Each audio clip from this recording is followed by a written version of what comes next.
돌아온 비하인드 뉴스 시간입니다. 오늘도 이성대 기자가 나와 있습니다. 자, 볼까요? 네, 첫 번째 이슈 보겠습니다. 갑툭튀, 갑자기 튀어나온 그분, 이렇게 좀 잡아봤는데요. 네. 민주당이 검찰 특활비를 전액 삭감하면서 정작 국회 특활비는 그대로 두자 국민의힘에서는 내로남불이다. 내 밥그릇 챙기기다 이런 비판을 하고 있었죠. 자, 그러자 야당에서는 이미 특활비가 많이 삭감이 된 수준이다 이렇게 맞대응을 했습니다. 자, 이 과정에서 갑자기 언급된 인물이 있는데 직접 들어보시죠. 100억대 규모였습니다. 예. 근데 예전에 지금 특정 지역의 광역 단체장 하시는 분이 특활비를 개인적으로 이용을 해서 집에 갖다 줬다? 네. 그래서 자체 삭감을 90% 이상 삭감한 예산으로 편성을 하고 있습니다.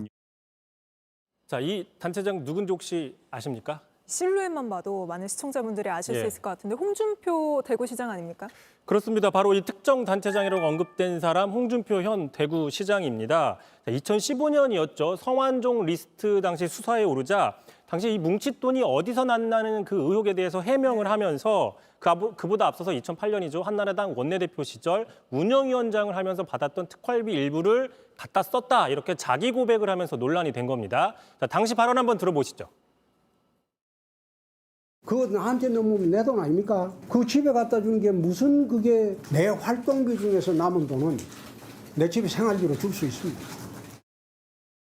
저도 성완종 리스트를 취재했었기 때문에 저 장면이 기억이 나는데 당시에도 그렇지만 그 이후에도 홍 시장이 그런 뜻이 아니었다 이런 입장을 내지 않았습니까? 그렇습니다. 이제 논란이 계속 커지자 입장이 이렇게 나왔습니다. 어떻게 최근까지도 이렇게 얘기를 하고 있는데요. 자, 원내대표 겸 운영위원장 때 받은 특활비가 나오기 때문에 그 돈을 썼지 국회의원 월급인 세비를 갖다가 남아서 가족에 줬다 이렇게 해명을 하고 있는 겁니다. 자신은 특활비를 유용하지 않았다라고 해명을 하고 있는 것이죠.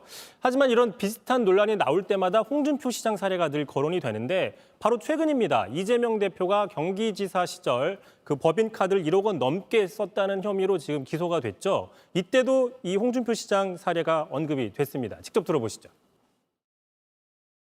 그래서 홍준표 특활비 가지고 사생활에 썼다 그래가지고 국회에서 우리가 어떻게 했습니까? 그런 특활비를 아무리 영수증 없는 돈으로 쓸 수 있다 그러지만 국민 정서에 맞지 않다. 그래가지고 그 특활비를 없애버린 거 아닙니까?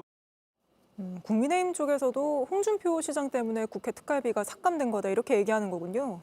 그렇습니다. 그렇게 주장을 하고 있기 때문에 홍 시장 입장에서는 억울하다고 하고 있는 상황입니다. 어쨌든 사실 민주당에서도 특활비에 대해서 자유롭지는 못합니다. 특활비 유용의 사례가 있는데요. 과거에 그 홍 시장 시절 비슷한 시기에 신계륜 당시 의원이 국회 환경노동위원장 시절에 받았던 특활비를 자녀 유학비에 썼다라고 자백을 한 적이 있습니다. 네. 결국 이렇기 때문에 국회 특활비가 100억대, 60억대 그러다가 2019년에 9억 8천만 원대로 떨어져서 현행 유지가 되고 있지만 다만 이 액수가 줄었다고 해서 중요한 게 이 액수가 아니라 단 1원이라도 얼마나 투명하게 쓰냐 이런 것이 더 중요한 점이죠. JTBC 뉴스를 시청해 주셔서 고맙습니다. 저희는 저녁 6시 50분 뉴스룸에서 뵙겠습니다.